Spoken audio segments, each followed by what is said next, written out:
who are you not listening to?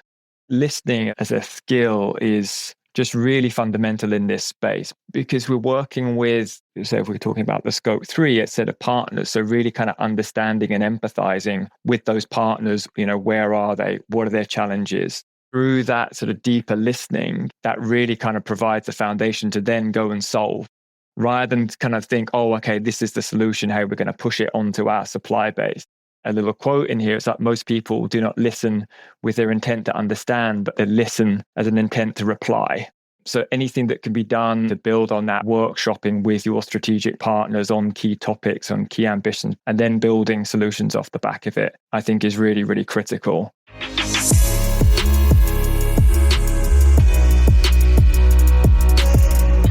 I'm Saif Hamid. Welcome to the State of Sustainability podcast, a show for professionals transforming corporate sustainability strategies, brought to you by Altruistic.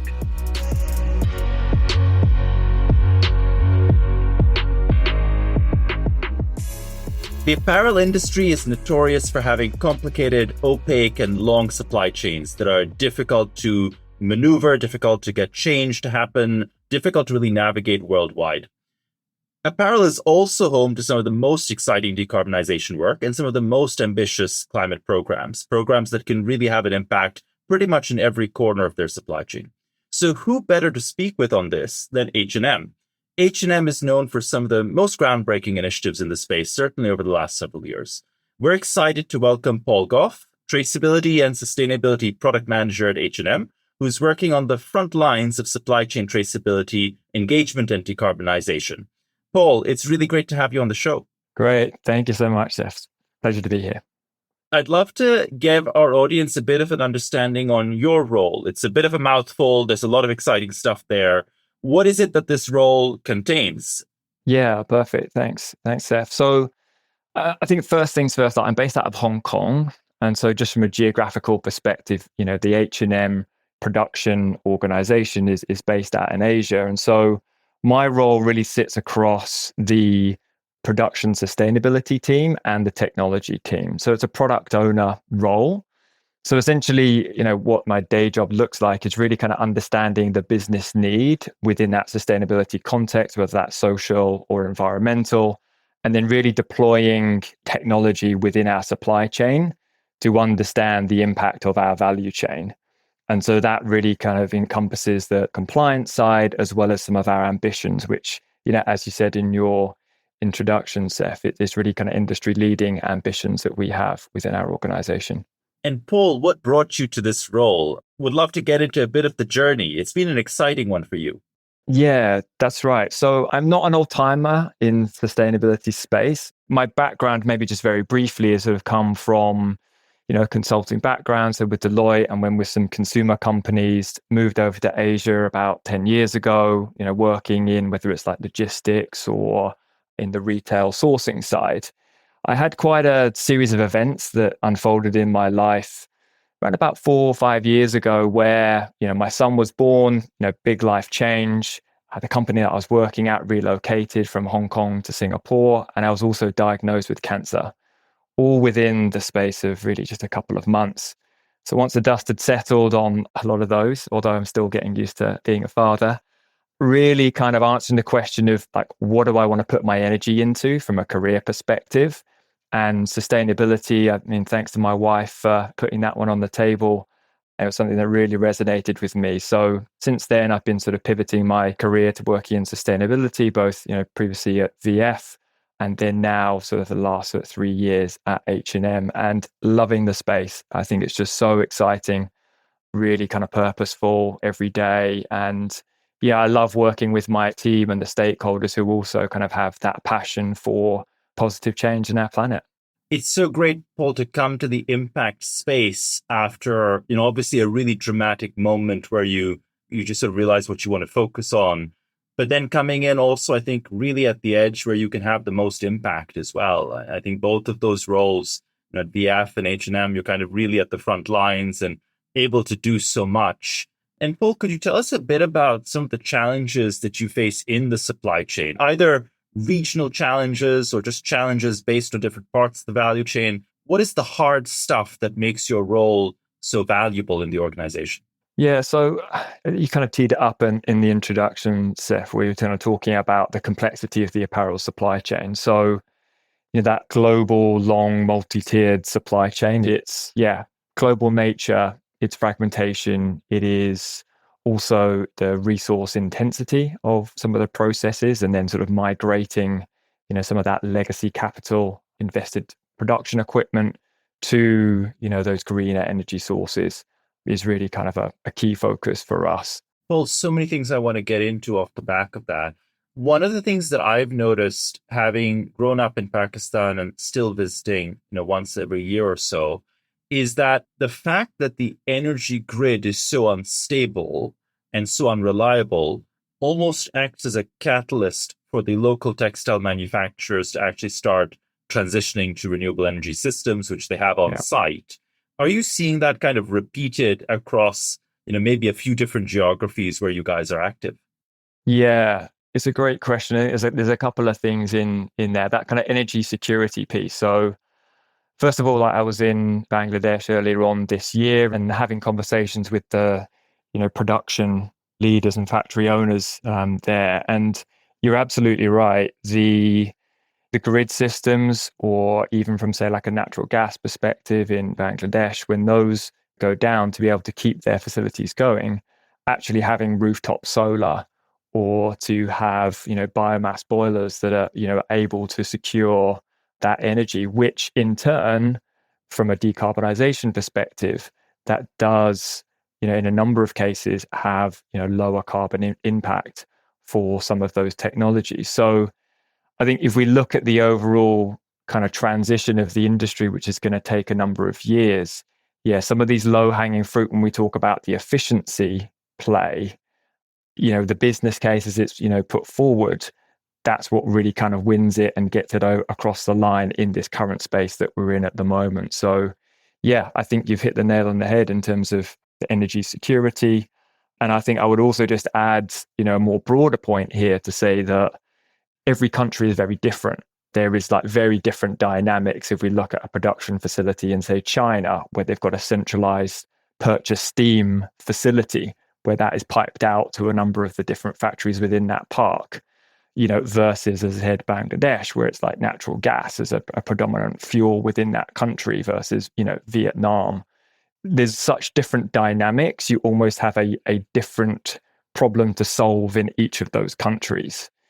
So this certainly is a challenge, that sort of difference across country and region.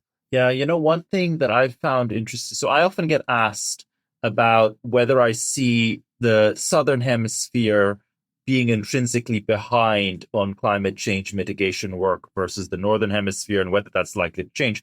What I find much more valuable is to look at value chains.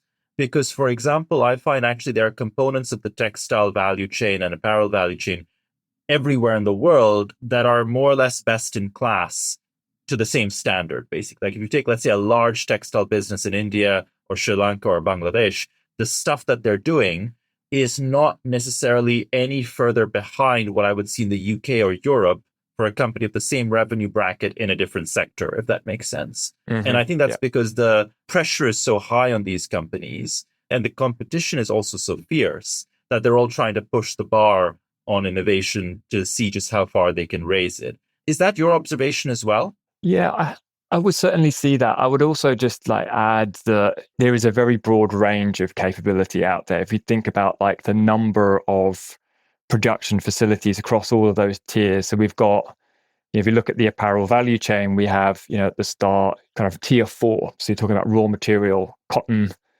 through to your ginning, your spinning, weaving, dyeing, and then your cut and sew. Each one of those different elements within the value chain has a very different sort of dynamic.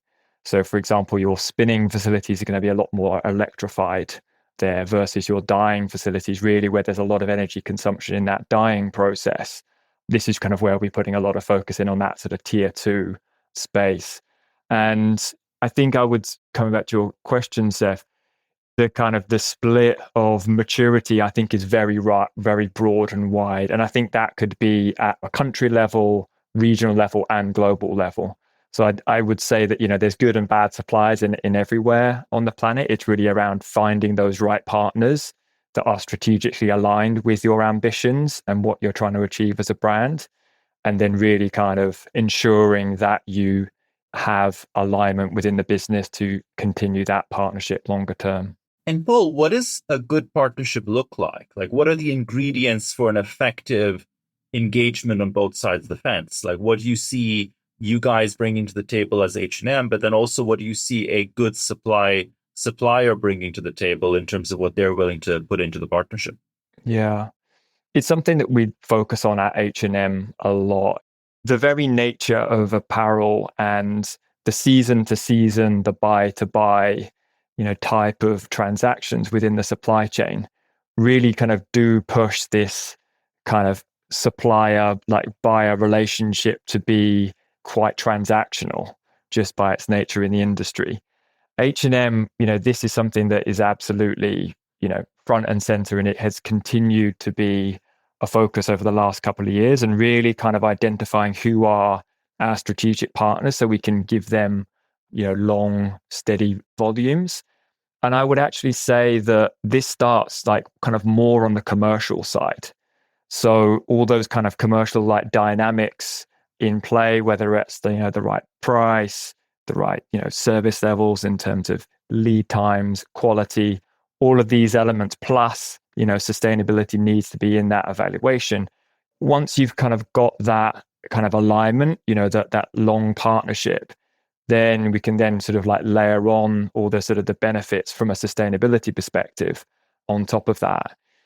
So from our side, we really do invest heavily with our suppliers. So once a supplier works with us, we have a minimum requirement in terms of a lot of the sustainability topics.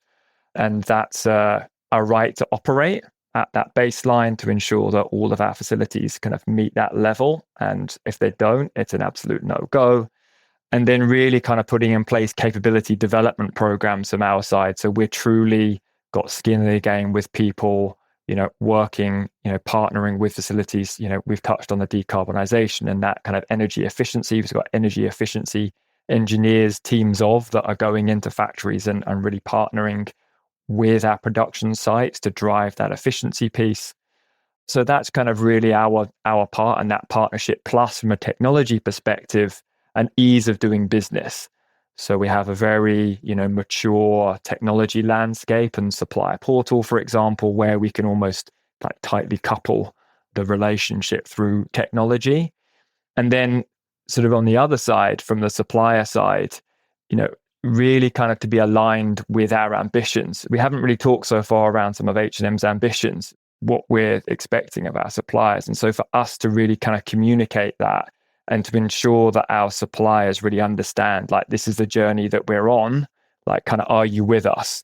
It's very, very important. So what we expect from our suppliers is a really kind of a deeper engagement around some of those longer term objectives, which are very important to us. So that's our expectation from the suppliers that we work with. And Paul, you've articulated a wide range of sort of micro interventions, going into the factory, helping with the energy efficiency. I know there's a lot of cool stuff that H&M is doing on waste as well, and trying to bring better waste management practices into the value chain also.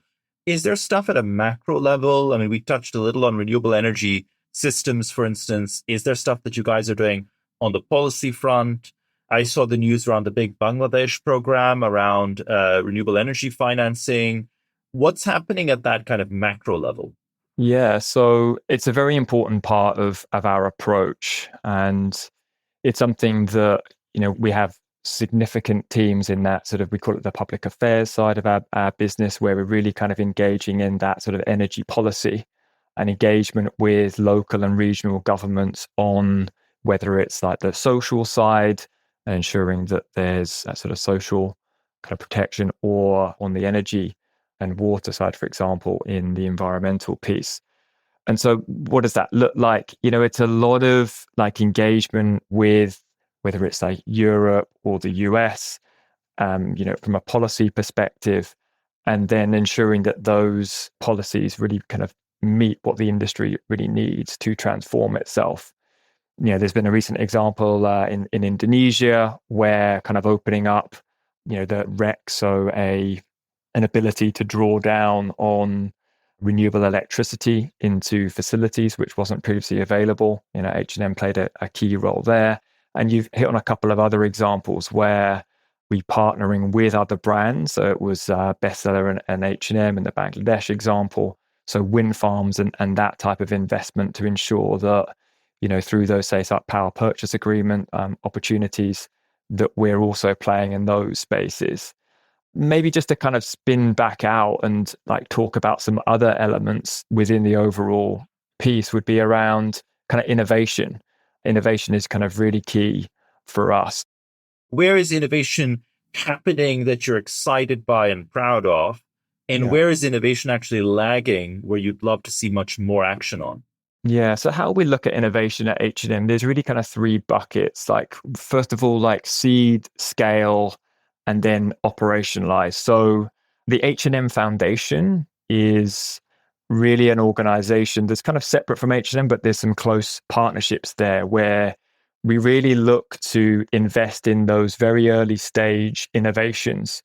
And we've recently pivoted. There's something called the Global Change Award, where we identify those startups really in that decarbonisation space. So we're kind of aligning our ambitions to this very early stage innovation piece. And so a few examples here.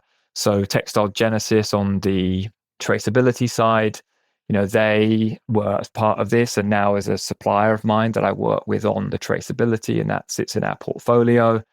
Also, actually, I recently came back from Cambridge University, where Petit Flea was a smaller brand that has some kids' clothes where they have a very unique material that actually grows, with the kid as they grow. So No essentially, way. you can buy a Are you garment serious? for a kid at 2 years old, and it will still fit them at 3. Oh my It's a God. beautiful, beautiful product. We met the founder there, and she was part of that Global Change Award and had gone through its basically funding that we give, about 2 million euros grant, plus it's an accelerator program. So it's that very early stage, that seed piece that we invest in. There's a second element that I mentioned around scaling. So this is the H&M Group Ventures. So this is typically your kind of Series A and Series B investment. Few examples in here. So Colorifics, they're based out of the UK. It's like a bio-based dye. So there's a number of benefits here where it's obviously from a chemicals versus bio-based dye. There's huge benefits from that, both in the production and in the consumer end of that particular transition, as well as even kind of a lower temperature required for that dyeing process with Colorifics. Another example is SmartX, where this is during the spinning process. We're using kind of cameras and AI technology to read as the spinning process continues in that weaving process. We're able to identify those defects very early in the process, and then reducing any of the kind of production issues and quality control. So that's H&M Group Ventures. And then the sort of transition finance or green finance initiative, which is really that, okay, how can we deploy capital into the supply chain and that operationalizing piece? So, as I said, if you're a strategic partner, you have access to a number of different funding mechanisms. It's certainly not like a one size fits all, because it's going to be very different depending on the supplier, depending on the technology that's used. But there's things like waterless dyeing that we're deploying into operations.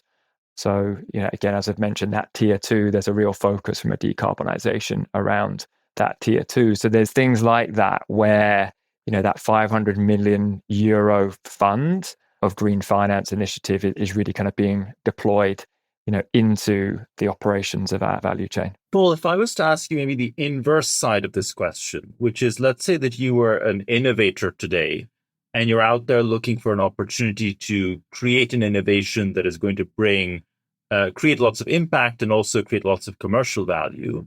What is it that you would innovate for the apparel sector and value chain in particular? Like, are there some big unmet needs, some areas that you think more entrepreneurs should get into or more scale needed?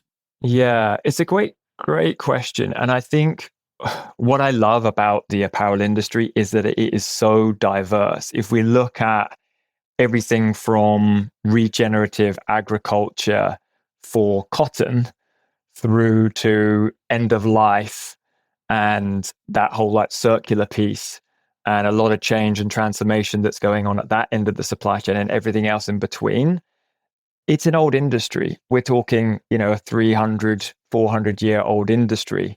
Things have changed, but they haven't changed like significantly. There is a huge opportunity for each of those spaces along the entire value chain for innovation. So I think it's kind of a bit of a cop out on your question, but I would say that I'm seeing innovation in kind of all of those spaces, but maybe just from a pure, push from a policy perspective. There's certainly a lot that's going on in terms of extended producer responsibility and that end of the supply chain. I think that's driving a lot, as well as obviously decarbonisation. We haven't spoken about it yet, but if I just talk briefly to our ambitions within H&M. So, we have a net zero target for 2040. And that covers scope 1, 2, and 3. It's an absolute target. So really kind of a decade before many of our competitors. And then a negative 56% for 2030. So this is really, it's an extremely tough challenge to meet because of that shared resources within the value chain. We work, within the factories that we work in, there's other brands that are also there. So we really kind of need to have this sort of collaborative approach and this, strategic partnership there. So, yeah, coming back to your question, really kind of the decarbonisation piece within production is really kind of key for us. Paul, if we segue a little onto this, the challenge of bringing along manufacturing partners that you share with other brands. Yeah, we had a similar conversation with Charles Kahn, chair of Patagonia. And the approach that he articulated that Patagonia takes is he said that they look to take out the mortgage and charge other brands the rent. And what he meant by that is that Patagonia might be the first mover on an intervention, and then they look to bring in other brands to kind of claim their part of the program. Is that a little like the approach that you guys are taking? I mean, I look at Bangladesh, for instance, which, as you said, you've managed to bring in your peers as well to collaborate. I'm sure you have more of that sort of stuff going on around the world. That's right. Is that a winning strategy? Yeah, I mean, I think every lever that is available to us, we're looking at kind of pulling on those. And, collaboration is absolutely key. And we see ourselves like being part of, so we think about like the Apparel Impact Institute or Cascale. There's a number of others that really kind of are vehicles for bringing brands together to then deploy capital into that transformation that's required at the supplier side. And I know we've mentioned that Colin's going to be on your podcast a number of weeks. He has this real vision of like focusing on the top, 1,500 facilities globally, because that is 80% of the emissions. So if we can really kind of collaborate as an industry around those 1,500 facilities, that really kind of does take us forward, really kind of drives that change through that prioritization. But we really do need to be kind of locking arms across brands. And there's a number of forums, whether that's at the CEO level or the, sustainability lead level, that really kind of come into play. So yeah, I think there's a number of levers there that all need to be pulled to kind of really drive this change. But we certainly see ourselves as a leader kind of pushing this agenda in the industry. Do you think the digital passporting is going to accelerate a lot of this as it drives transparency, maybe as it drives additional use cases on top of transparency? It's a great question. And the way that I see it is that the digital product passport really provides the foundation of the direction of travel that the industry needs to go in. And, at the moment, if you look at, trying to understand the impact of a certain product, you're going to have different measures through different mechanisms. So the digital product passport is that vehicle and is that foundation to bring all of the data points together. And then within that passport, say, for example, the PEF, so the product environmental footprint, and that work that is currently underway, due to be finalized like next year, that will then be a plug into that passport so that you have the vehicle of that passport with the product, and then you can add in, these various like data points. And, through ESPR, which, within Europe is the eco design legislation, kind of looking into the crystal ball and how that might evolve, I think there's a lot of opportunities there as well with how the digital product passport, PEF, and then kind of ESPR can then sort of ratchet the evolution of having lower impact products in the market. So I think, yeah, to come back to your question, I feel like the digital product passport is a starter. And I hope that that will kind of evolve with various methodologies that could be part of that as the industry evolves. Super exciting. And certainly, I think a lot more innovation to come, Paul.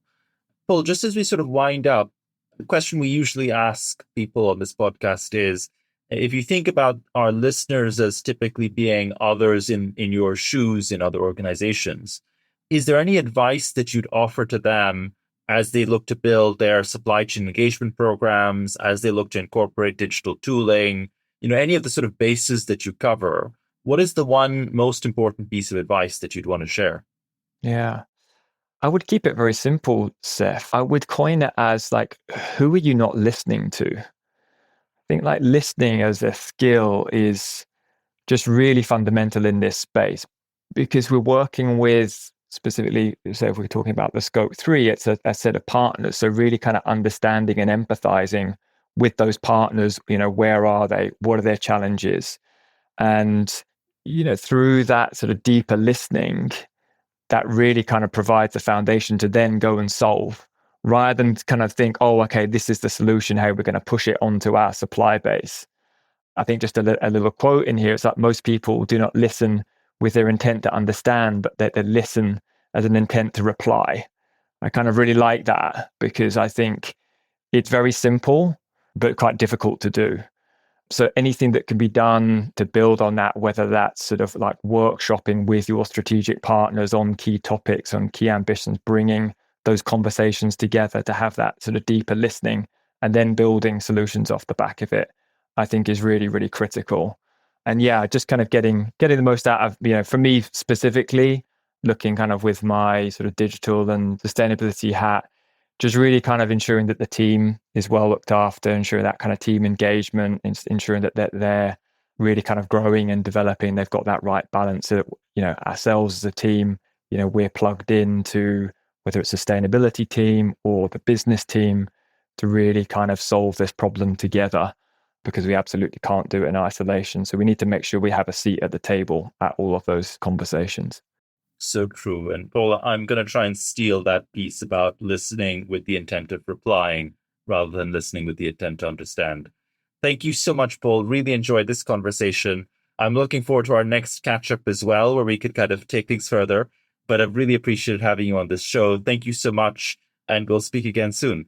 Perfect. Thanks, Seth. Appreciate it. Take care. Bye-bye. Bye.